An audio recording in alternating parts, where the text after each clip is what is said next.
Kweli naona tumeongezeka. I hope neema itatosha wale mmeingia sasa hivi.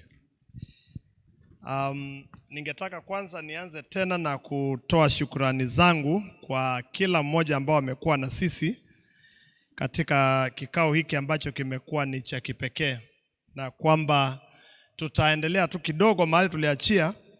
Semina kama hii nafikiri itahitaji sasa tupange iwe ni ya siku kama Friday kuanzia saa 11 tuende mpaka saa 4. Sisi ndio wenye nyumba.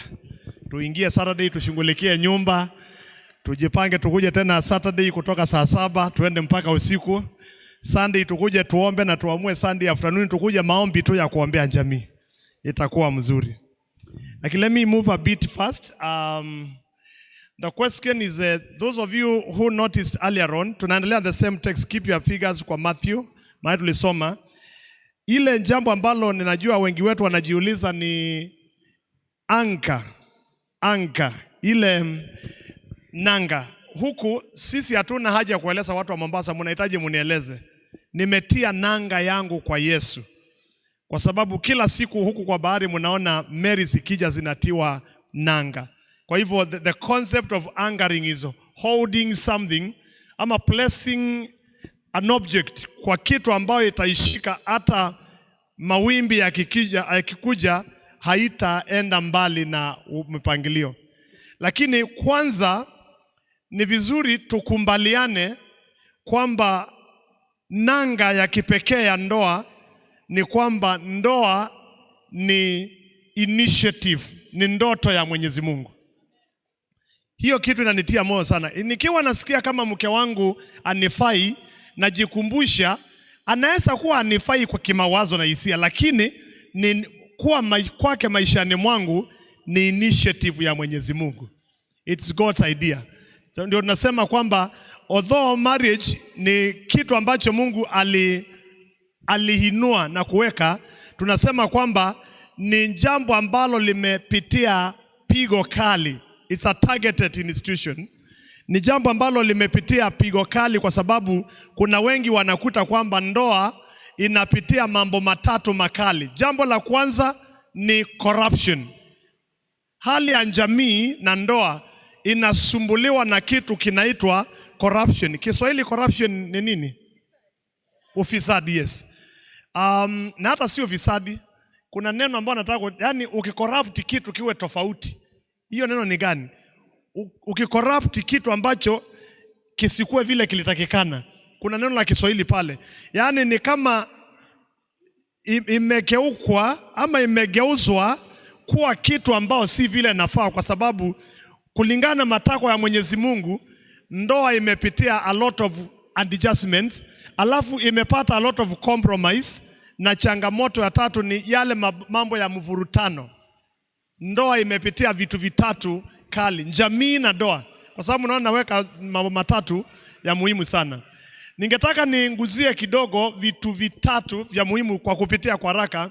Kwanza, kwa sababu ndoa na familia ni initiative ya Mwenyezi Mungu, yamaanisha, Reverend wangu hapa, hii si kitu naweza chezea. By the way, wacha nisaidie watu. Huwe umeoa kwa kanisa ama hujaoa kwa kanisa, ndoa ni kamilifu.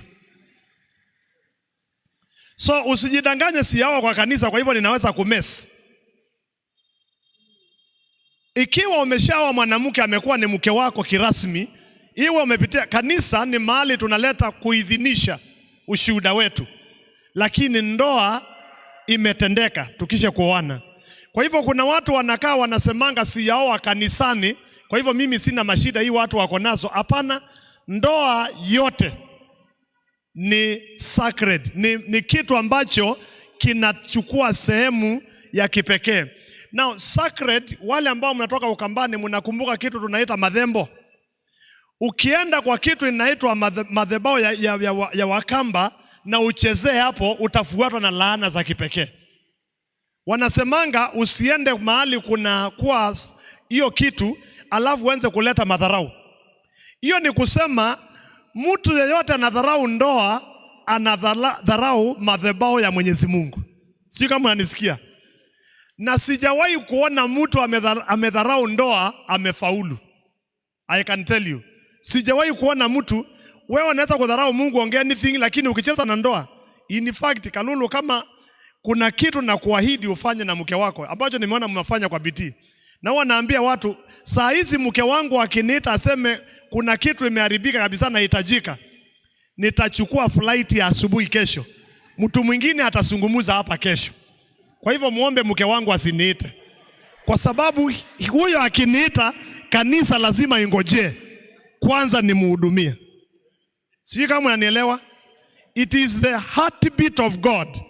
Sacred means siwezi kucheza, siwezi chapa mke wangu, siwezi kumunyima rights zake, siwezi kuwa na nafasi ya kunyima watoto wangu. In fact ni laana kubwa kuzaa watoto na kutokuwalea kikamilifu. Afadhali uchukue loans ulee watoto na wacho ukitatua loans kuliko kudharau watoto wakuwe ni streets. Nilitembea Mombasa jana, leo asubuhi nilinguzwa sana. Nilienda karibu na some place. Kijana wadogo kama hii wananisumbua mpaka karibu wanapitia miguuni mwangu. Saidia. Nikaangalia nikaambia Mungu, by the way, watu walizaa watoto na wakaacha wakae namna hii.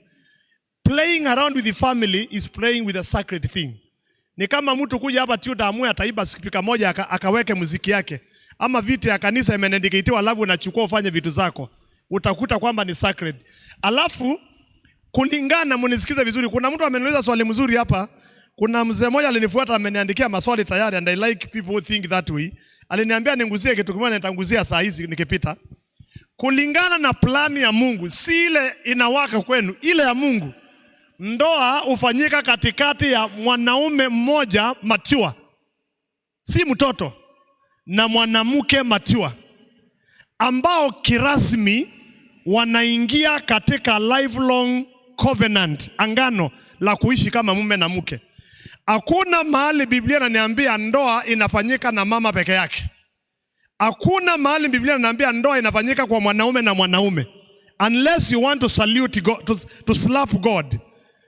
Mawazo yake ni he saw Adam akiwa alone, Genesis 2:18, na akasema si vema huyu awe peke yake, nitamuumbia msaidizi, na msaidizi gender yake iko so clear, aliyeitwa woman from my womb. Hakuna sababu dunia itapeana ya mwanaume kuoa mwanaume itakayokumbalika kwa Mungu. Inaweza kumbalika kwa watu, lakini haitawahi kumbalika machoni mwa Mungu. Si kama unanielewa? Unajua nakosoa watu wa kufollow virtually, kwa sababu wewe tunajua unatufuata na unajiishi na watu wanaume wa wenyewe. Tunajua. Na nakuambia kama wewe unaweka mwanaume wa mwenyewe, rudi kwa ndoa yako mara moja. Hiyo ndio uzuri wa watu kutufuata kwa. Hakuna mahali nimesoma kwa Biblia watu wa Mungu, na sijaona mahali Biblia, lakini kwa ungumu wa mioyo yetu watu wanajikuta wameoa wake wengi kama Solomon na wengine. Na hakuna mahali Biblia imesifu mtu kwa sababu ameoa wanawake wengi. Biblia inatuonyesha vile huyo mtu alipotea kwa kuoa wanawake wengi. So sacredness. Alafu nia ya ndoa, tafadhali tuelewane vizuri, si kuzaa. Nia ya ndoa, Mungu kulete mwanaume kwa mwanamke na mwanamke kwa mwanaume. Hebu simama tena Kalulu na mke wako kidogo tu. Sijui kama mnaona hiki kitu ni ya mzaa. There is obviously a natural difference. She is wired with what I call aspects ambao anaweza nyonyesha mtoto. Huyu hata mtoto akilia masaa mangapi hakuna kitu akunyonya. And we can go and then go and go. Even our very own reproductive organs are completely different because they are designed for a particular function. Tunaelewana? Unaweza kuketi. So even if you look at them sitting, utaona wewe kifunga, kuna saa unakuta una breast ya kufidi mtoto. Na hata sikitoka hazitawahi toa maziwa, kwa sababu hizo hormones hazikuwekwa ndani yako. Na ni lazima tuelewe kwamba kulingana na design ya Mungu ni kwamba wewe Penina umekuja maishani mwa Kalulu kucomplement yeye. Hukuja kama mtumishi wake, hukuja kama house help, ulikuja kucomplement each other, to complete. He created them male and female. We are not complete until the male and the female is in you. Na munisikize vizuri. Niko na kashida kidogo. Ikiwa uko kwa ile standard, msikose ile standard yetu. Kuna vitu leo siongei na mke wangu. Kwa mfano, mlango ikivunjika sitarajii kukuta mke wangu na nyundo. The male in me. Sitarajii mke wangu akuja aniulize kwani utembeangi jikoni kupika. Hapana. Kuna utu wa uke na kuna utu wa uume ambazo kwa maumbile, hata kwa maumbile yenu, even when my wife is a driver, tukianza kuenda mahali she drives, but tukianza kuenda safari naona nakaa kando. Hata naweza drive gari kutoka Nairobi mpaka Mombasa, my wife akitulia na ni driver. Kwa sababu there is a call for maleness kwa steering.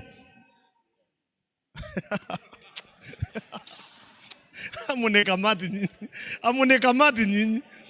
So usianze kulalamikia mke wako, umekuwa ukilala hapa nikidrive, si drive sasa. Basi change uwe female, yeye akuwe male. Kwa sababu kuna jinsi Mungu ametuunda, na ndio naona ninawaambia, nilikuwa namuuliza, ameniambia wako na miaka 17, tuko na 22 kwa marriage. I think that is the same, uko na miaka mingi. Lakini I have never struggled with my wife ati tupange duty ya jikoni. Tupange ndio, because some ideas are coming saying kila mtu we are equal. Before you talk about equal, and I want to leave it at that point, think about what God had when he talked about male and female. That needs a time to unpack, not today. That's a whole area. And that's how we argue with people who attack the Christian faith. Na hii movement mnaona ya equality. Chungeni sana mkisikia equality, and if you are following kindly, don't sing equality without asking what are you talking about.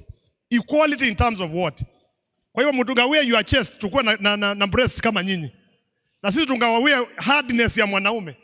Ungumu wa mwanaume bure tu. Hata ukigusa huko mzee unasikianga ni mungumu. Ni mungumu tu. Ni ngumu tu. Hiyo ungumu ndio tumeumbiwa. Ukishika mikono yake, ukishika mikono yao akina ndaro unasikia kama inanyoroka. Wanaume unashangaa alikuwa anashika nini? Hiyo ungumu ni part of being a male. And we will talk about that. So keep that in mind. And those ones serve God. So the next thing I want to say is, hapa ndio tuna make mistake. Wacha nieleze hapo kidogo. Quality families. What are we talking about when we talk about quality? Lazima tuelewane. Kwa sababu unaweza kuwa na Prado, kitanda kubwa, mattress kubwa, ile Dr. mattress, lakini hakuna quality kwa ndoa yako. Quality has 5 things. 1, quality of nurture. Can my wife say I'm a person who encourages her? I know what you are doing to this lady when she was studying at old age. Juzi nilisikia kurukaruka. Tulikuwa mahali vile nikazungumza kidogo, alafu mke wangu akasimama kwa microphone. Akaambia watu nilipomuoa, akasema imani yake ilikuwa kidogo hivi. Lakini akasema for the 20 years nimekuwa inspiration yake kwa mambo ya mahubiri na nini. Then I felt at least I've been adding value, I've been nurturing. Your children are not good because they go to university, but the quality of nurture, feeding in terms of mashauri, that is what we call quality family. Not equality in terms of what you have. By the way, I'll be saying this. What you have ni mambo ya baadaye. Quality, huwa naambia my wife, wacha tukule sukuma wiki bila nyama, lakini tuwe marafiki wazuri, tuvalie nguo simple lakini tuwe marafiki wazuri, na tutembea tukiwa na amani, tunaweza shikana mikono tuombe. Hiyo ni quality. The second word you need to keep in mind is support. Yani quality has to do with does your husband commend you? Does your wife commend you? By the way, wanaume, when was the last time you said to your wife, this food my dear was so good? Naona wanawake wameanza kucheka. Poleni. Mtusamee kwa ungumu. Ni shida ya ugumu tu. Ni ungumu wa maisha, si kupenda kwetu. Saa ingine ni ungumu. Ni ungumu wa maisha tu, mtatusamee. Hata mimi niko ndani siko nje, mtusamee tu. Lakini nilikuwa naambia watu nikikanzo juzi, tafadhali ukiona chakula imeletwa kwa meza na iko na chumvi mingi, wanaume wengi wanaanza hivi, kwani uliamua kunioa leo?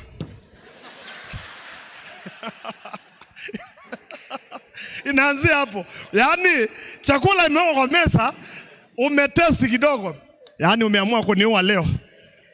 Kabla hujasema umeamua kuniua leo, anza hivi, jikumbushe kwa akili, huyo mtu alikatakata kitunguu akilia. Kulikuwa na moto. Kulikuwa na mtoto analia. So before useme uniue, sema namna hii. Hani, nashukuru hii chakula ni mzuri sana. Kuna njia unaweza punguza chumvi kidogo. Itakuwa mbete.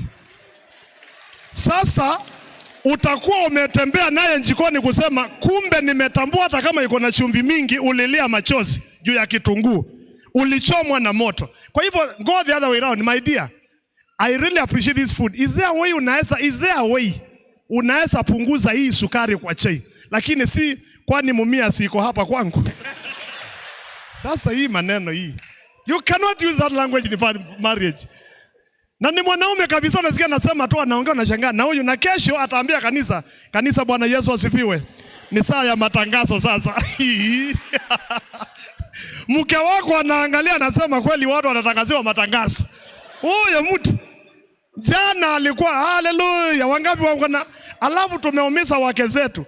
Tukija kanisani, mke wangu nampenda sana asimame, na jana ulimwambia kwani mumia siko wapi? Unafikiri tutamove namna gani? So we need to give the support. Say words of encouragement to the family. My children, one of them did not perform well. So wakati alifika hakuqualify kuingia university. So alikuwa anashangaa atakuja, lakini kutoka form 1 niliona struggle yake. So I worked with him. Every time he had a D+, I used to tell him, young man, you are the hope of this family. Na tulitembea mpaka akuja kuingia university baadaye, after 1 year ako university. Na kila saa kipinduka anasema, daddy, you have worked with me. Never tell your child ati sasa hii unaniletea ni nini? Grades. Unauliza mtoto hii marks ni aina gani? Use another language. Family. Use another language. An accommodative, a building language. Yenye atafanya mtoto ajue daddy hakuwa happy with the marks, but the way I may later, I can still put in efforts. Very important. Then kwa familia mingi ni hii, unaona hii kitu, enabling environment. Kuna jamii mingi unakuta, nilipenda mchungaji, wacha niseme hiyo neno. Huyu.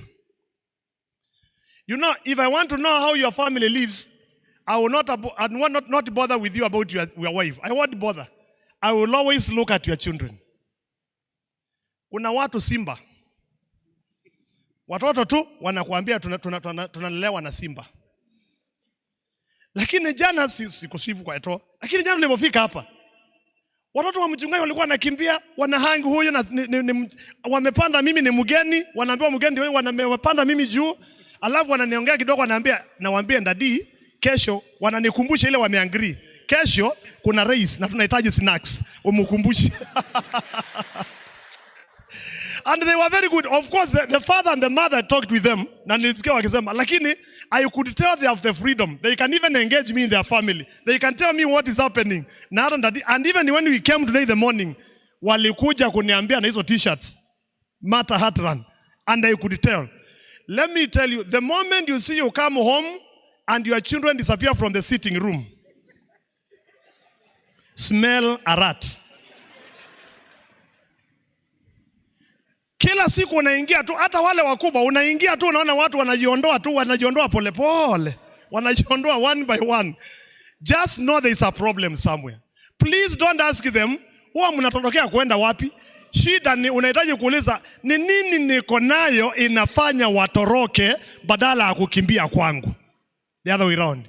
We say you create an enabling environment. You greet. I love the colleges. And the colleges in the house? Traditions ya college. The thing I love about colleges, nimejifunza hata Nakuru about colleges. Wageni wakiingia kwa nyumba, colleges make sure all their children line up to greet. Sisi Wakamba unawaambia, hamujajua wageni wamekuja? Zilani kujeni, kujeni msalimie wageni. Kwa hawa kama hujatembea, kitu wa kwanza mkifika, hata watoto wote wanaona wanafuatana, wanakuja wanasalimu na wanaenda. I love when something is good, say it is good. Hapana nyima watu. Wakamba wangu. Shushu ashafika hata ajulikani kama amefika. Tu jamaa tuko shushu amefika. Sawa, karibu shushu. Tu jamaa tuko. Create an environment where children knows huyu amefika ni pastor. Wazee wa kanisa munisikie vizuri.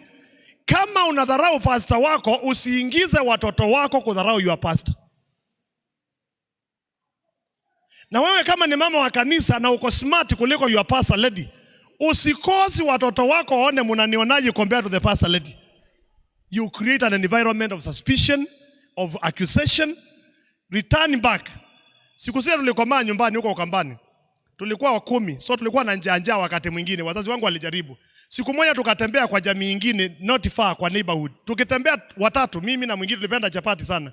Tukitembea mama huyo akatuona. Akatumia lugha ya Kikamba mbaya sana.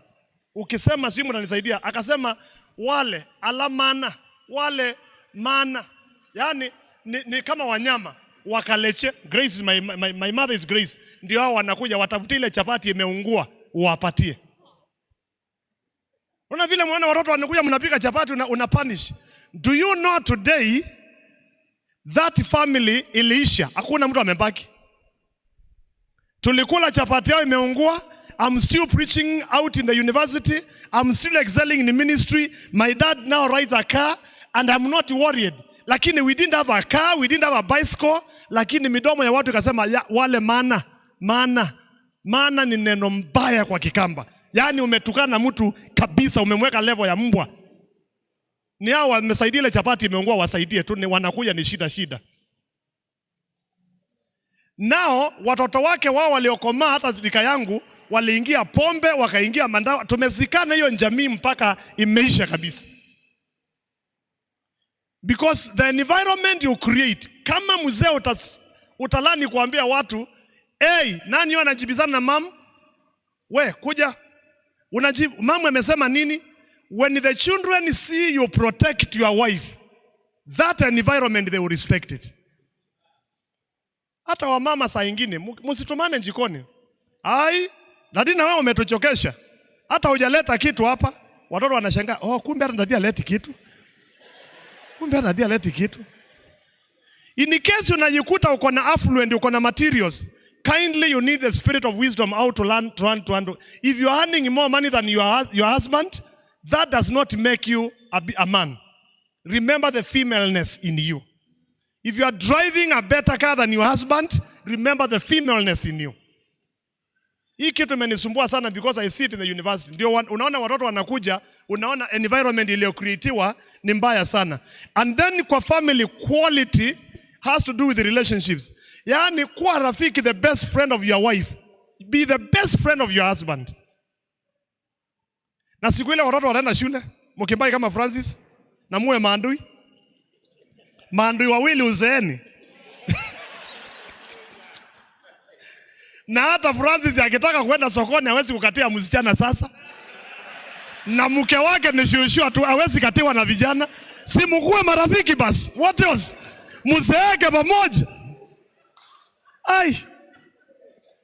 Obichi ungali bado umepeana msichana. Ungali bado tayari kwenda kiwanjani kusema ni aje wazee, ni aje. Uko tayari kwa hiyo? Basi penda huyo mwanamke, rembesha yeye na mkae. Alafu mkizeeka mnachekana. Peke mnachekana hapo kwa nyumba. Kaya noma kwa. Kumbe watu uzeeka. Alafu mkitafuta vitu vinapotea muone mnacheka mnasema kumbe tulikuwa sote tupoteze match. Wacha tuende pamoja na tuaje tutafute. Nyinyi hamupendi vile shosho yako na babu yako wale wako vile wanatembeanga kama brother na sister. Wanatembeanga saa yote. Alafu ukiwaita wanashikana kama mkono. Unaona? If you don't create a relationship with your wife now, you know what's happening? Wale hakuna relationship wanaanza kuhamia kwa watoto yao. Ndio naona Mama Francis anaenda kuona mtoto yule kwa Kisumu. Anatoka Kisumu after 1 week anapita Kitui. Yule mwingine ameolewa huko. Hizo ni wiki mbili Francis akiwa peke yake nyumbani. Alafu sasa akikuja anambia Francis kuna huyu ameandikwa Nairobi, wacha nipitie Nairobi nilale na ni ya kusukuma maji na stima. Wiki 3 amegonga nje, Francis anaumia nyumbani. That is why men are dying graciously slowly. Hakuna mwanaume kwa hii nyumba ako tayari kwenda kwa mtoto wake kutembelea. Lakini wamama mna neema ya kutosha. Kesho niko Kitui. Kesho niko Kisumu. Unajua wana neema ya kutosha. Lakini hakuna siku utakuta Francis hata akiita msichana wake amuulize ndoa inaendeleaje. Huyo amemuita mara kadhaa. That is the nature of women. That's the heart of women. But I keep saying, let me tell you, don't wait to create relationships then. Create relationships now. That's the philosophy of relationship. Now. So that huwa siku hizi nimebaki na my wife tunaangaliana. Namwambia tunakaa kwa sitting. Watu wameenda, mmoja high school, sasa wako university, tumebaki na mmoja anaenda school. Unakuta mko wawili kwa sitting room. Kama mna suspect each other. Sasa kila mtu anajipatia business ambayo si ya kawaida. Unajipanga una Ford manguo huko, unapita unaangalia TV, unaenda kuosha ngari, unajaribu ku create nothing. Let me tell you, other than surviving, create an atmosphere of relationships. Na kama umekuja kwa hii seminar leo na hujawahi kufikiria au watoto na ringa nao naona wanakaa nawe, they are going away soon. That gentleman unadharau, he will be the person you need. That lady unadharau ndio mtajikuta pale. So this world means quality. When it is quality, it means relationships. And of course chini pale niinue kidogo, tuko na watu wamekosa kuona. Kuna kitu hapa nimeinua hapa inaitwa purpose and a mission. Your marriage is quality when you stick to your mission. Kwa mfano, let me use you again. Hawa waliamua maishani mwao hata kama wako retire watahubiri. They know their mission. So whatever happens, my brother hapa na mke wake, they know their mission. I met you in AIU. Even when your wife used to visit, I'm still meeting you. I tell the people the best evangelism tool on the planet Earth is consistency. Staying in the thing until people say hii kitu inawaka. Mtuko amekuwa hapo, ameoa, watoto wake wameoa na ako pale ndani, because I am aware of the purpose of my family and my mission within my family. That's what it means to have quality marriage, quality families. Si mnavalia vitenge vya uniform. Mnaweza valia vitenge vya uniform na hata watoto wakiwa na vitenge lakini nyumba imeoza. Hata mnapika picha mzuri kwa Facebook, watoto pale kitenge kama hii yangu, mke yake hapo, Joy hapa, Joshua hapa, mnainama hivi mnapika picha, ni sawa. Lakini ndoa yenu ni ile mnatuonyesha kwa public, kwa kuishi ndani kwa nyumba nyinyi ni maandui kabisa. That's why we need to create that. So let me mention one more thing. Christian family, why is it supposed to be building a Christian family? Ikiwa ni stable, it means basically nurture and all that. Ikiwa ni Christian, tunaunda jamii ya Kikristo, inamaanisha mama wili. Ni lazima iwe ina conform na inaambatana na mawazo ya Kikristo, mafundisho ya Biblia. Si lazima ndoa yako ielezwe na Wakamba, lazima ielezwe na Mungu vile anafundisha. That is what it means to have a Christian family. Stable Christian family. It means hiyo ni ndoa ambao imelainishwa kulingana na matakwa na mapenzi yake Mwenyezi Mungu. It has to have a Christian world view. Kila mtu aje tuombe. Jioni pamoja tuombe. Devotions yangu ya nyumba ni very interesting. Hii miaka tofauti ni mbaya sana. Siku nyingine juzi tulikuwa naomba, alafu kijana wa miaka 8, si ni ule mdogo ni wa miaka 8. Akasema leo nataka kuomba. Na tukajua nataka kuomba kwa nini. Nikamwambia leo iko duty yako. Akashusha akasema dad nataka kuomba. Na hiyo kugombana anataka mama alikuwa ombe. Anasema dad, unajua wewe unaombanga maombi kama hii. Akaanza kunipimia na vidole. Lakini ya mamu ni kama hii. And then akasema mimi nimepause program hapo, nataka maombi iwe hivi. Nikafanya psychology, nikajua hapa nacheza kwa sababu nataka aombe, atasema Lord we thank you for the bed and good night in Jesus name. Alafu so kijana akanifanya nikagundua kumbe anatuassess vile tunaomba. Sasa ya mama, na ni kweli wamama mliomba mnakiri. Hata siku ile baba yenu anaomba nyumbani, mnajua itakuwa fupi kiasi. Watoto wanajuanga. Lord we thank you for John ako Kisumu, mchunge na uchunge pale. Lakini wamama, Lord, hata msichana wetu tafadhali mulinde asipate mimba. Na wewe unajua vizuri, baba asipate shida. By the time mama anamaliza maombi, hata wengine mmengorota. Women keep going, don't retard. Hizo maombi ndio zimetubeba. Za wanaume tunamalizanga haraka, hata wananiangalia wanajua. Tunataka kumaliza haraka tushungulike, lakini watoto sasa wanapima. Ni kama ukiwaambia nani aombe leo? Dad omba. Mamu hapana, mamu asiombe. Ataanza kusungusha yote wapi? That's what my son was doing. So finally we decided for us to arrest the prayer meeting ya nyumbani, tutamoderate ili kijana asichukie maombi na kanisa mapema. So tukasema devotions yetu itakuwa 20 minutes. Tunasoma neno, tunangawia moja anaomba. Alafu mimi na mke wangu tukirudi bedroom, zile vitu ziko ngumu tunataka kuomba, hata tukilia tukipiga magoti, tulilia huko. Ili watoto wetu wasianze kusema, ni saa ya maombi, akiita saa 4 hii. But ground them knowing they are supposed to pray every time. Sisemi muharakishe maombi, but also moderate, kwa sababu if you are dealing with the children, if you are dealing with the grown-ups na watu ambao wameoa, you sit down and take a hymn book. Amazing grace. Mnaimba zote, mnasema, unasoma kidogo, na you don't need a bishop to do devotion. You just need you yourself kuuliza, hii umeelewa aje wewe? Anasema, mimi nimeona mwada ni mchungaji, na wewe umeona aje? Nimeona hapo inasema hivi. That is how I do my devotions. I don't want to be a pastor in theology for my family. I want to make sure they learn how to do their devotions. Na watoto wale mna wadogo kidogo, take advantage. Because wakifika kiwango kingine wanaanza unauliza comment, wanasema sitaki kutoa comment. So that's why we are calling it. It has to be in conformity with the Christian teaching and the ethos. Now I want to caution you here. Tafadhali, if you miss anything today, don't miss this. Genesis. Hebu tusome zote pamoja. Najua naja kusoma. Tusome pale kila mtu. For this reason, a man will leave his father and mother and be united with his wife, and they will become one. Mumeona vitu nimeweka kwa bold. Mumeona vitu nimeweka bold letters. Hizo kwa Kiingereza kwa wasomi zinaitwa action verbs. Action verbs. Will live, be united, will become. Now listen to me. If Penina has to move to Kalulu's life by God's design, I want you to notice those 3 aspects. I will pull this one up, don't worry. Those 3 aspects are dangerous. And that is where I want to make sure we challenge each other.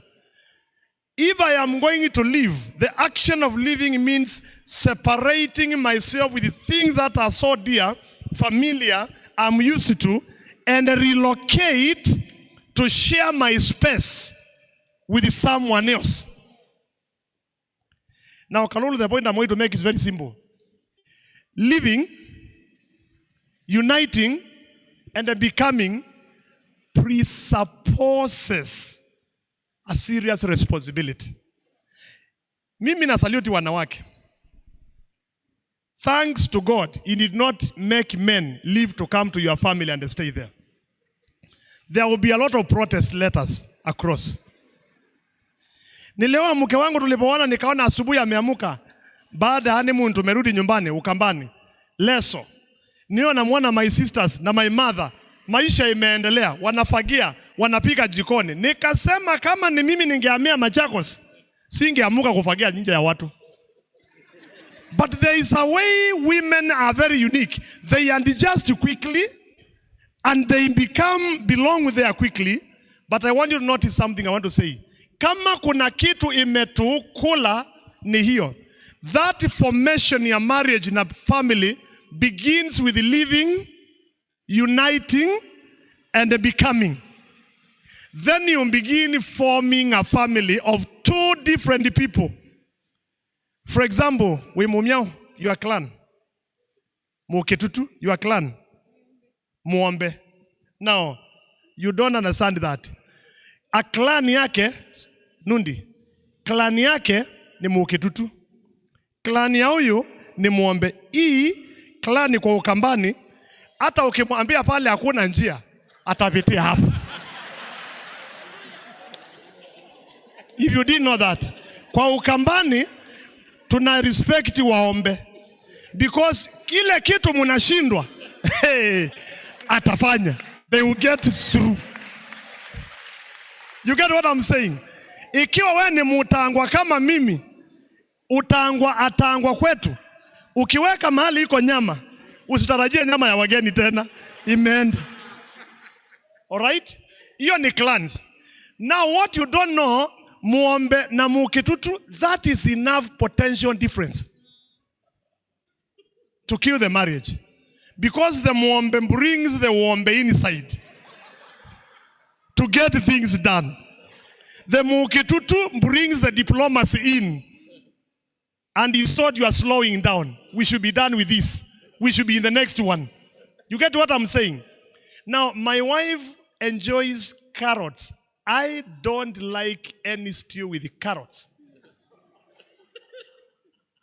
My wife by 9 ni mtu wa kitanda na kulala. Ever since they were born. I am a very good late. At 10 is when I'm awake. All my books and everything, I read between 10 and 4 in the morning. That's when I'm alive. Ukiniita kwa simu unanikuta I'm alive. That is a potential difference inaweza tuwa kabisa kwa marriage. Unakapata what I'm saying? So the idea of living is a dangerous one because you are living with all your entities to another person's space who has also their own entities. Now the worst is when lastborn and now a lastborn.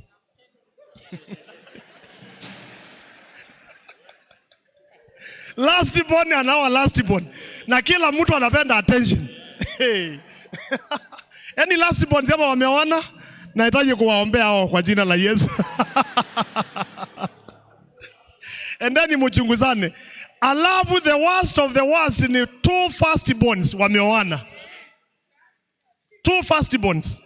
These are commanders. Kila mmoja ni commander. Mama akitoka na kuambia nikute kumelimwa, nikute kumefanya hivi, na kijana amefundishwa nikitoka nikuja ni firstborns. Alafu wawili wanakuja kuoana. Kila mmoja anasema nikute hii, nikute hii. Ndio hiyo iko na potential. So you can see personality issues. I know the counselors will tell you. That is why we are saying the idea of living, uniting, and becoming is not about sex alone. Sex is too small. The idea of uniting is the idea of sacrificing, being willing to let go, being willing to sacrifice vitu fulani kwa sababu ya yule mwingine. Unasema mume wako anangorota usiku sana. Please bear with them. They have been ngorotaring 28 years before they came to your life. You can't change them in a night. Formation ya 28 years, unataka kuibadilisha usiku moja. Walk with each other, bear with each other, cooperate with each other, listen to each other. When I realize I'm a late night person, I know what time I need to be in the bed. I know what time I need to change and adjust. I need to negotiate with my wife and say, you know, this will happen. I normally work well. And that is how she has backed me to be able to do my programs all through in life.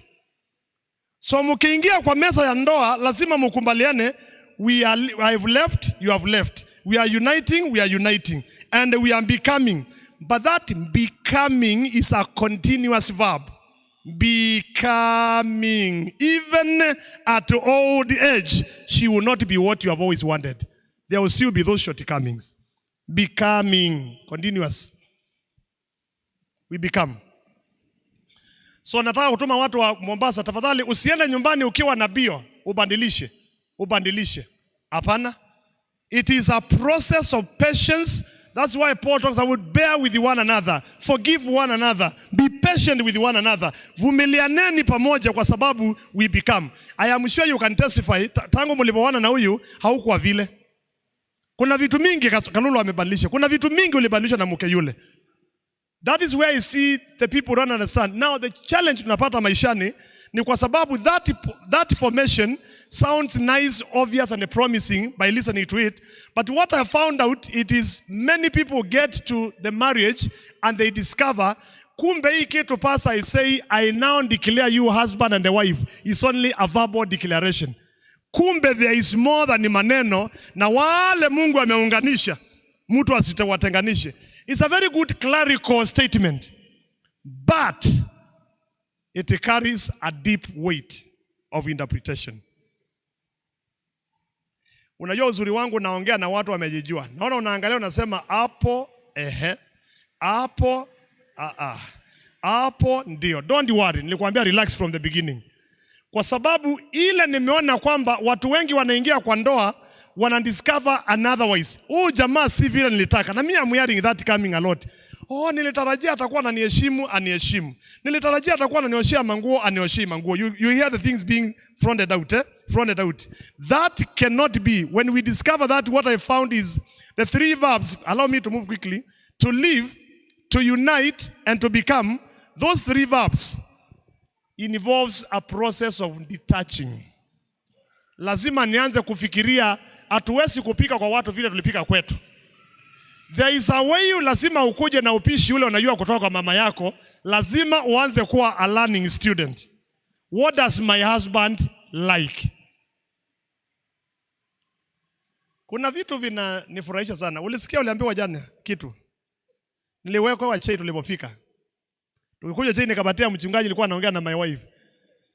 My wife akaambia huyu, mumefanya vizuri kabisa watu wa Mombasa. Huyo mtu anapenda chai. Hiyo kama ni mchai mmempatia, basi amekaribika. Mimi sikuambiwa, alikuwa anaambia huyo kwa simu. Kwa sababu she understands some of the things I value. Mimi ukiniweka na thermos ya chai, hata usileta chakula potea. Mimi ni sawa. Na mwenzangu ndio huyo hapa. Tulikuwa tunakaa jana tukiangaliana. But you know, if your husband does not like stew, don't tell them, unajua mama yangu hajawahi penda mboga ina stew. Huyo alikuwa mama yako then. You are in a new institution which requires adjustments kidogo. So you are detaching from, na kuna watu wameoana na hawajaacha wale wasichana walikuwa wanaongea jokes nao. Jokes ni zile. Hata umeanza kuzeeka, masengenyo ni ile tu. Mume wako anakuuliza unafanyanga nini na huyo mtu? Yuko kufuatana yenu. Kuna vitu ya kuandijust. Pendukia mtu mwambie kuna vitu ya kuandijust. And then when you detach, you attach. So you say, this is the person I'm going to spend the rest of my life with. Nipende ama nispende, nisha hapa. Na ring ni hii. Kwa hivyo, I must begin attaching. But then the other word is the question of uniting. When I will talk to couples, I will not mention that today. When I will talk to you as couples, ulete mume wako na mke wako, nitaongea unity at two levels. Unity at emotional level, but also unity in the terms of intimacy, sexual matters. That will be for another time, not for this meeting. But it's very important, uniting, becoming one, dreaming together, growing together. However, though we say marriage is not easy, why? Because all these actions, hapo ndio kuna kachi ya theolojia. Munisikize vizuri. Hii kuama, na hii ku-unite, na hii ku-become, first is done by fallen human beings. Paulo alisema, mimi niko na kitu ndani yangu, so I pity Lillian. May the Lord give me grace. Yani aliingia maishani mwangu, but I'm a fallen man. Even when I want to help her, I am still having shortcomings kali. Na yeye ako na shortcomings kali. The second thing you need to know is we also do this uniting in a fallen world, where we are seeing options, alternatives, competing ideas. So as I'm trying to love my wife, she's also seeing another family doing things. Na ananiambia kwa nini tusifanye kama akina. So the fact that we're in a fallen world pushes us. And then thirdly, is the fact that we are now having what we call pluralistic. Dunia ambayo iko na kila mtu. Jana nilitoka kidogo kutafuta kachakula hapo nje nikiwa na wenzangu hapa baada ya kuondoka. Alafu nikakuta niko na Waswahili. Na walikuwa mahali very clean. So we were chatting there, my pastor came a bit late to check on me, tukakutana nimetoka huko. Lakini tulikuwa pale nikauliza yule ndugu nilikuwa naye, hapa ni nani wanakuanga hapa? Akasema hapa ni Waislamu, tusichana slimu, wazee slimu na wanakula kule nje wamekaa, tunaongea hapo, anakuwa anakuongelesha wamejifunika vitu vyote. Nikataka kujua ni kina nani hawa na desturi yao ni aina gani. Nilikuwa nangoja chakula pale. Katika kuulizia maswali, it became clear to me pluralism is now a reality in our world. Wahindi walikuwa hapo, Waarabu walikuwa hapo, kila mtu alikuwa anakuja. Wengine wanakuja na wake zao, wamejifunika vitu zingine zui nini. Of course it was just a small restaurant. So I was checking, nikamwambia ndugu tukirudi, kumbe hii dunia imejaa watu wa kila aina. The problem is this. He gets a car. Then Molu feels I need a car.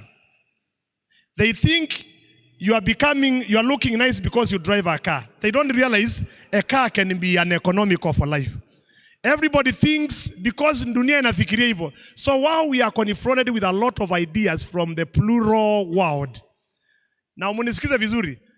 You are leaving your mother, you are uniting to your wife or husband, and you are becoming one, but in a world marked by plurality.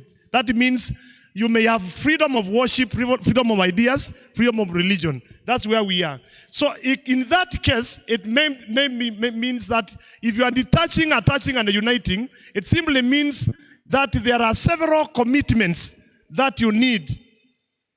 Kama utafaulu na kuweka ndoa yako vizuri, kuna commitments ambazo utahitaji. Number one, you need commitment to the transitional realities. That my wife is learning to change around, so let me walk with her.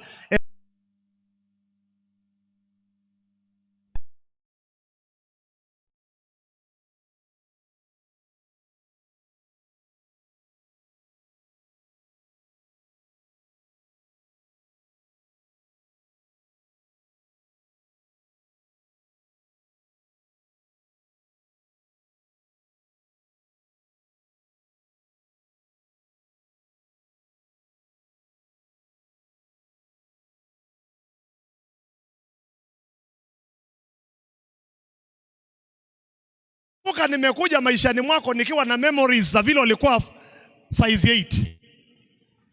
So unaanza kujiuliza, alafu pregnancy iko na mashida zingine. Saa nyingine mwanao unasikia mtu anataka kutapika. Unasikia unaambiwa kama unataka kutapika, kuwa unajipanga mapema na unatapika hapo nje. As though kutapika kuna kengele. Kutapika hakuna kengele. There is no bell ringing for the kutapika. Kama ni hali ya pregnancy, unaweza shtukia hapa hata vitu vimetendeka bila kujua. Sinaongea na married people. Ama nimeharibu. Tunasaidiana. Kwa sababu sasa napenda vile ndugu amekaa na kusema mke wangu ni mjamzito nisimulete. Anamwambia hata watu wako hapa wamebebana hizi mara mingi. Tuende kwa mkutano, tukae. Simupigie huyo jamaa makofi. This is very encouraging.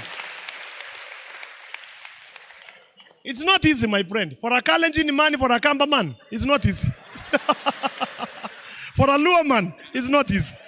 It's not easy. Hata unasikia mtu anakuambia hapana, unakaa hapa ni wacha ukae. Ukaa kwa nyumba unakaa. Kwani anakaa aje? Si nyinyi mnakaa hivyo, si yeye? Ni nyinyi mnakaa. Hata unaambia wewe kaa nyuma. Unajua sasa wewe kaa. I salute you. Salute you completely. That is what we are saying. So be willing to hold each other transition. Kama mke wako ameenda kufanya degree na hujaifanya, hold her by hand.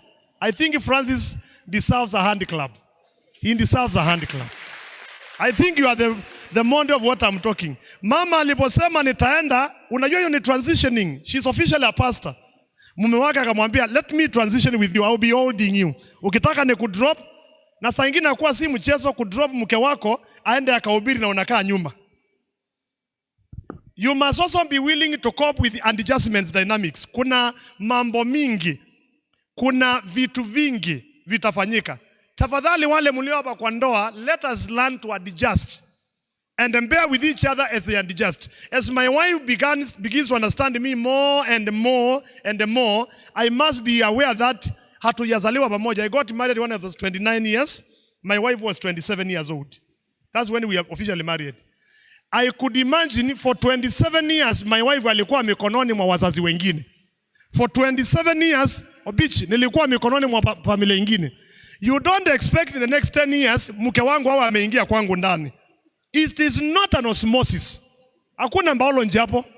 It has to be you move and you become. In other words, you keep bearing with adjustments each other. The third word is adaptation. Learning to adapt your family. Mtoto mmoja ni slow speaker. Mtoto mmoja ni chap chap. Si mnajua nyumbani kwenu kuna mtoto mmoja akiingia nyumbani lazima mpige kelele hapo. Kelele. Kuna mwingine mpaka umuulize, "Hey, ni nini mbaya?" "Niko poa mama." Na ni hivyo. Kuna mwingine, "Hey mam, mko aje?" Kuna mwingine kabisa mpaka mchongoe ndio aongee. You must always learn to adopt, to be able to adopt. Father-in-law, mother-in-law can be a serious thorn in your marriage. But he or she is your mother-in-law, alikuzalia mume. So learn to adapt slowly. By the way, this is not a wrong advice, but by design, nobody should be married and living with the parents. Msinielewe vibaya. Kikamilifu ukioa upasi kukaa kwa kiwanja ya wazazi wako. Hata kama una uwezo, wanahitaji wakusukume kidogo usonge na ujenge jiko lako na uanze kujitawala pale. It's a complete different project. Wacha niongee na wazazi wanaotuangalia kidogo, kwa sababu kuna wazazi ambao wanafikiria wakileta watoto karibu na nyumbani kila ngari inapakiwa hapo, you are successful. You are killing your children. You are killing your children. Allow them to be. I don't know wanawake wale mko hapa. Umewahi kuenda na wageni nyumbani na ukishika kuku na unajua ni yenu. Mama anasema hiyo kuku mshike ndio nataka mayai hapa.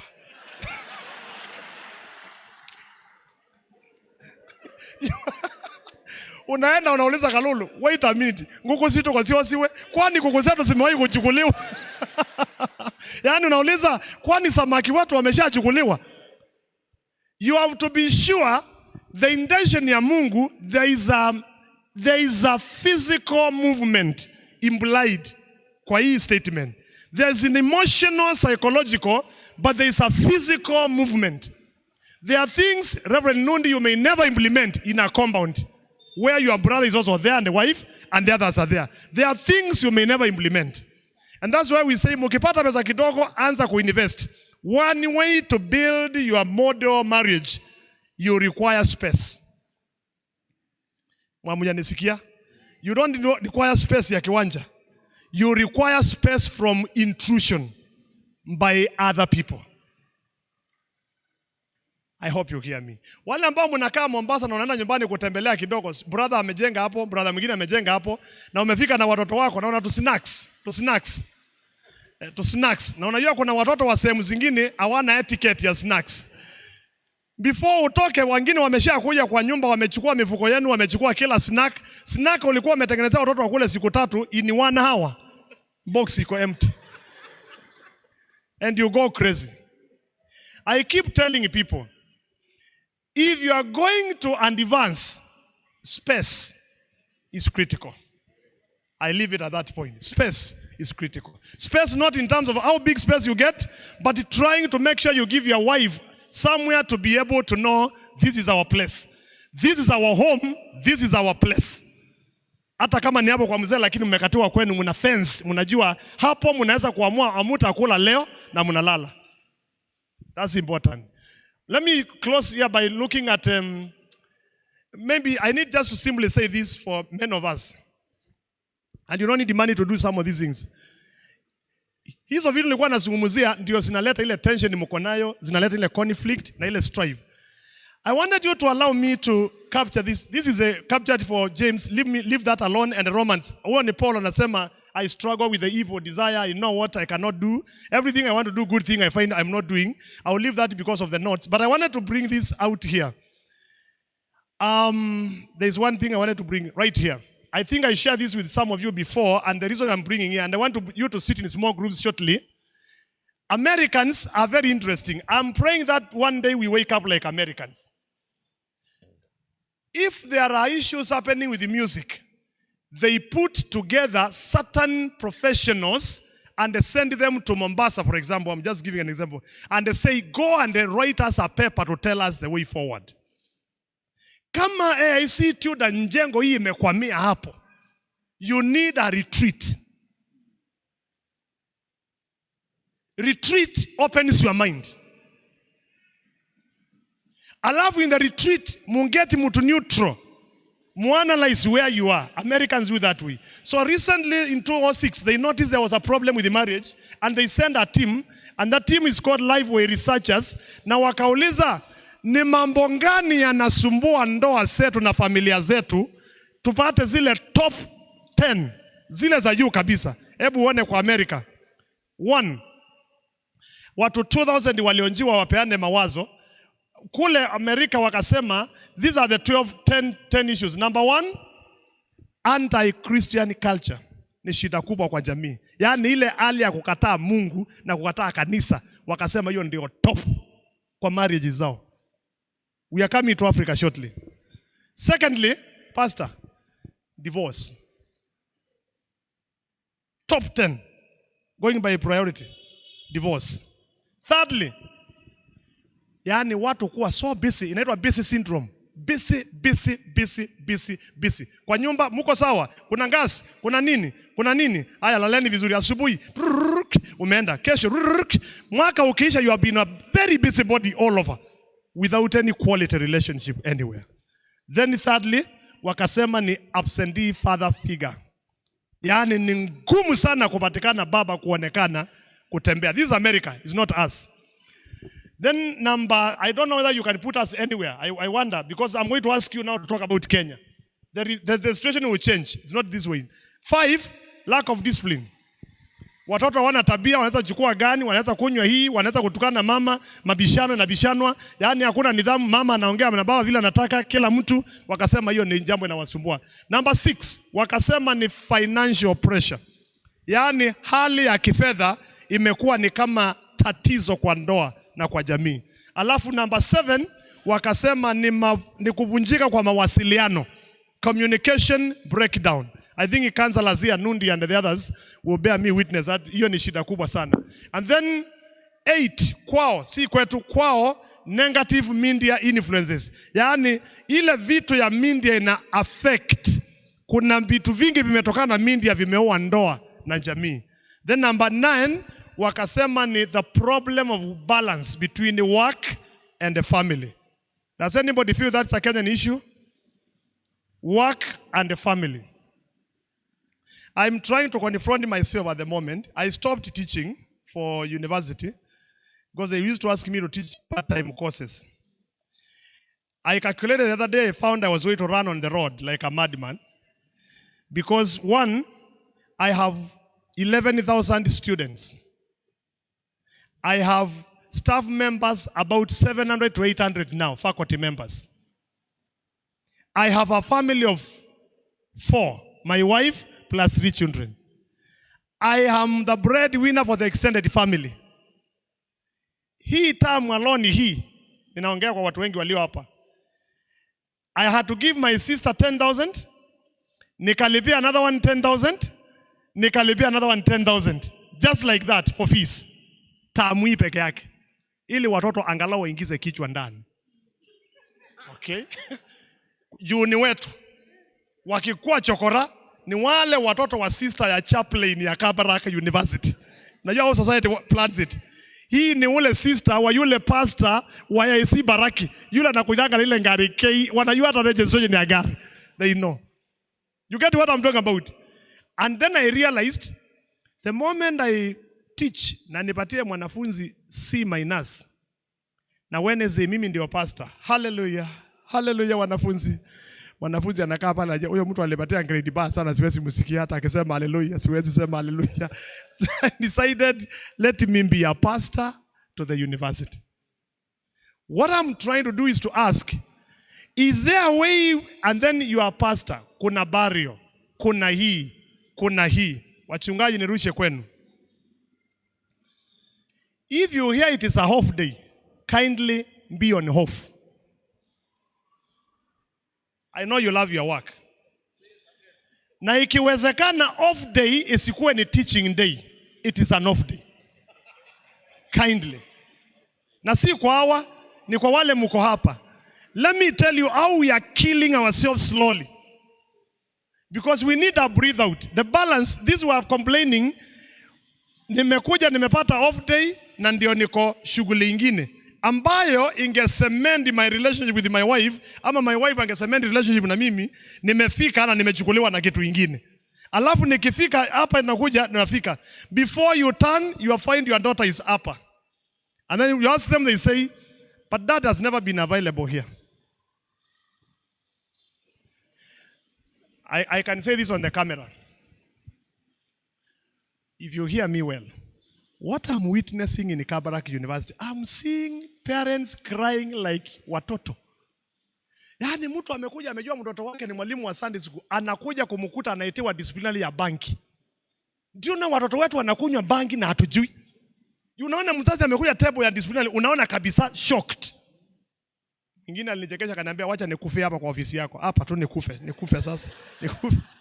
Nikamwambia hapa hakuna mahali ya kuzika watu, huwezi kufia hapa. Ngoja kidogo tuongee kabla hujakufa. Na huyo ni mtu anafikiria ile loan amechukua, land umeuza, upeleke mtu university. Kidogo barua inakuja inakuambia amepatikana na banki, kuja kesi. Yuka leo na mke wako mnakuja mkinai, we are pastors, mtoto wetu hawezi kuwa. Mnakuja mtoto mkifika hapo anawaambia dad, ni kwamba tu sikuambia. Nimekuwa kwa hii kutoka form 3. The shock. And I'm realizing the basic syndrome is denying us an opportunity of observing, listening, and spending some time with our children. Wale ambao mmepata nafasi kwako kumeolewa mtoto mwingine kama ndadi hapa Francis, never assume they are grown-ups. Tuma njicho. Sikiliza kule kunaendeleaje. Some are fighting at night. Sikiliza kunaendeleaje. Pitia tu kama unachukua simu, halo ya uongo. Halo? Yeah, nimetoka nje hapa kwa network. Alafu ukirudi unapita ukisikiza unasikia uko ndani, saa nyingine kunaweza kuwa kuna vita. Na nimenotice kitu amujui, kwa sababu ya mahali Mungu ameniweka kama mchungaji na nimeona vitu. I can tell you what wa Mombasa confidently. The only gift you can give your spouse and the only gift you can give your children is quality time and relationships. Money, you can buy them a car, but a car will never replace relationship. You can even take your children to the best school you can, but you will take them to rehabilitation center. Quality time saves. And if you want to try, experiment. Baada hii seminar, peleka mke wako somewhere kesho afternoon. Kama hakuna kitu, mkule tu. Si lazima mkule pesa mingi. Mkae kwa changarawe huko, mkunywe maji na murudi.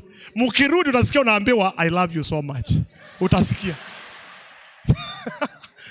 There is something unique that happens when people spend time together.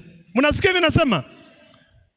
Lakini shetani tukimaliza, he must this man last night you can confirm. Tuliacha watoto hapa na wake zao. They had to drop me. And by the way, look at everybody. Now let me be a pastor now. Kidogo tu.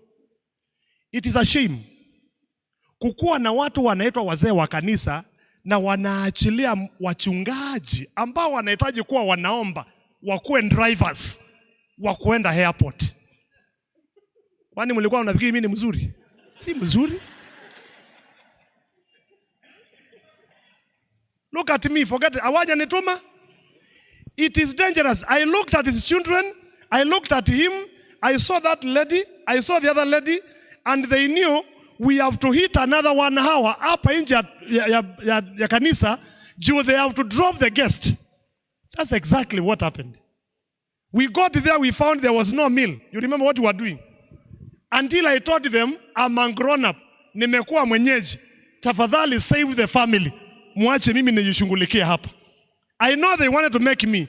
But suppose kwa hii DCC, si kuna wazee wanaweza jitoa kusema tuko duty. Wewe leo chukua mchungaji, weka kwa nyumba. Wewe leo chukua mchungaji, weka kwa nyumba. Wacha wachungaji watuombee, wainue mikono, wanene baraka juu ya jamii zetu. Ala. Ala.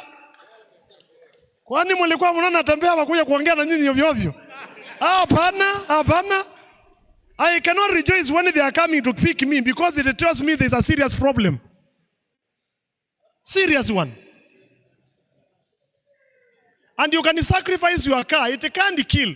You cannot pick me from airport nikose kuwa nakutaja kwa maombi yangu maishani mwako. You pick me, I'll be saying like this. There's a gentleman I'm praying everywhere I'm walking. The guy who took me to look for food is Sammy. His name is in my mind. Usiku nilikuwa naamuka nasema remember Sammy. Na ni mtu wa hoteli. How about elder wa Tudor akisema mna mchungaji anakuja nipatieni hiyo duty. Do you get happy when you see your chairman going to the airport to line up kama matatu touts? Anaweza kuwa ametoka. Anaweza kuwa ametoka. I can only say that because ya munelepi na sitakaa hapa. Amunelepi? Anyway, but I'm just looking at it this way. Can you imagine the reason why I pushed them to come back is because I felt sitaki jamii za watu zivunjike nikipewa comfort. In the name of pastors making sure you have food and everything, their children are hailing out there. They will begin hating the church to death and say kanisa ni mbaya. Tena mtu anakuja anachukua ngari na nadi wanaenda. Tunabaki hapa kwa baridi mam. Alafu hao wanawake wanapitia vitu mingi. Mam, dadi atakuja saa ngapi? Naye dadi yako huko anatafuta. Then I kept saying to myself, suppose as a DCC, watu tumebarikiwa Mombasa. Na nataka kuambia watu wa IC, kuna nati tumefunga nati na kuna mtu amepotea na spana. We need to recover that person. Yaani kuna nati tumefunga na mtu akapotea na spana. Na kuna vitu zingine, kuna nati spana ikipotea unachukua nyundo. I think tunahitaji kugongwa na nyundo tupinduke. Mkifika kanisa kesho asubuhi usingojee mchungaji. Arrange things. Uliza mchungaji unataka tuingilie wapi? Unataka tuingilie wapi? I am not happy when I'm hearing watoto wa wachungaji wamekuwa so bad. I told you I served in AC Milimani. May that lady live long. Mimi naenda morning glory 5 in the morning, Francis. Kumbe mama anapita akienda mama mwingine anapikanga akipita akakuja anakuta mtu analia kanisani. Oh my God, mimi nilikuwa analia kanisa juu sitakangi kanisa ya kawaida. Mama anauliza watchman, huyo nani analia hapa? Anagundua anaambiwa ni reverend. That lady came in Milimani, she was a member. She said to me, from today unaendanga 4, yes. Unarudi saa ngapi? 6 na 4 si watoto wangu wa mke. Nikimbia tena nikarani morning glory na mke wangu. Alafu nyinyi mkienda nyumbani, watoto wenu wakienda kula pizza, wangu wanarukaruka wa kiwanja ya kanisa wakingojea ndadia kwa LCC tena. That's how we are killing the pastors of the church. Listen to me well. Alafu huyo mwanamke akanotice akaniambia fanya hivi kuanzia leo. Mimi 7, wewe na mke wako muende kanisa. 7:30 nitakuwa nakuja kuchukua msichana wa kazi na watoto. Naleta na gari yangu naweka kanisani. Mchungaji akihubiri pale ana shida na watoto wake. She did that for 9 years. 9 good years. When she was doing that, another woman came in akasema, na hii kitu akagundua. Then she came over akatuambia na mke wangu, kwa sababu kuna mtu anachukua watoto na mimi nataka kulipa msichana wa kazi. That one has paid my house help for 10 years. May the Lord bless her. 10 good years. So when you see me coming to Mombasa being a good preacher, there is some work behind. Pastors are built up. They don't come like manna from heaven and the land, amefika. I wish we could do that. If you see someone paying your house help so that I can preach, if someone can even bring my children so that I can preach, then I keep saying, everywhere I pray, I say, remember that family, remember that family, remember so and so. So hiyo nimerusha kwenu kwa sababu naongea ya quality families na niliona something jana, because I can say there's a visitor. Niliona something jana. When these men were around me, I was happy, but I kept saying in my mind behind, how about their wives? How about their wives? How about their wives? And then I knew the children were standing out here. How about the children? So if you hear the council calling you and telling you you're in a hospitality team ya DCC ya kupokea wageni, join that team with joy and say, here is an area I can do. Some of you may be having taxis, even Ubers, and you can say, I remember these young men. The Lord bless you again. When I came to spend the same place, when I came to Baraki, this guy would come and park his car and say, I'm waiting. Nimetuma nikukujie. You think I cannot be saying to him a prayer? Even when I'm in Kabarak, I say, that man, you remember, the man who took me and that chair. Amazing. I didn't tell you what happened yesterday. It's very interesting. The room they had booked me was a exclusive team room. So jana nilipelekwa a different room. And I found, looks interesting.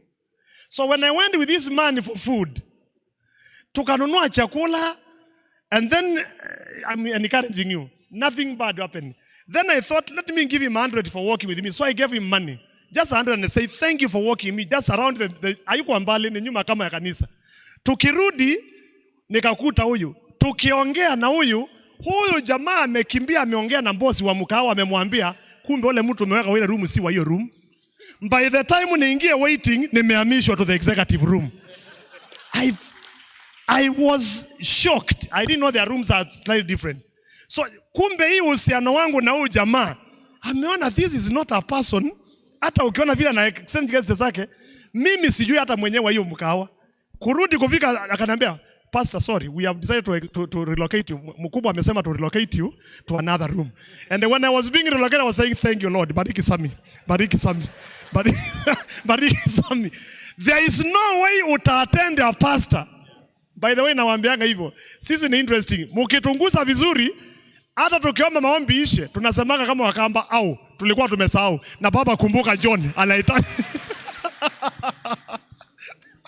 Yani, inaitwa au mwe tumesahau. Hata fulani unakumbuka juzi vile alitubeba, tunamnena mbele zako. That is the beauty of creating balance of work and family. Notice nimechukua muda kwa balance of work and the family because one where the pastors are not able to balance their work because they have to get things happen. But what is happening? We are killing the pastors' homes. Wanawake mlio hapa, it will be a blessing for you to identify your pastor's wife. Na kumwambia unaona ile salon iko mahali fulani. Every 2 months, weenda shukwa pale, nitalipa.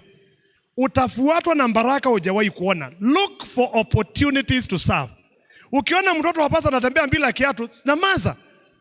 Kuja tu ulize namba yako ni ngapi, nunua na unyamaza usitangazie watu. I know mmeketi hapa, you can serve your pastors. I know you are able. And I'm coming back again.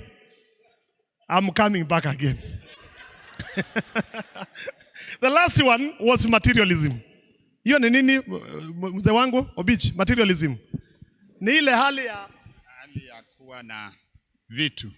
Yani kutaka kuwa na vitu. Nataka nyumba hii, nataka hile, nataka hii, nataka hiyo mpaka umejipoteza. So that's it.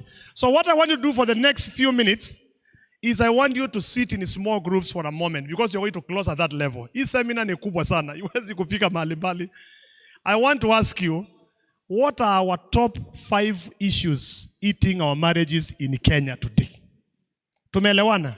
If you think it's in-laws, if you think it's work, let me just here very quickly to interact kidogo. Alafu swali ya pili mutanijibu pale kwa haraka sana, mutanijibu swali hii. Je, munaona ni nini inasababisha hizo vitu zikuwe? What is causing those things to be? Tumeelewana? Nitawa distribute very quickly. Wanaume wote simameni. Simama tu.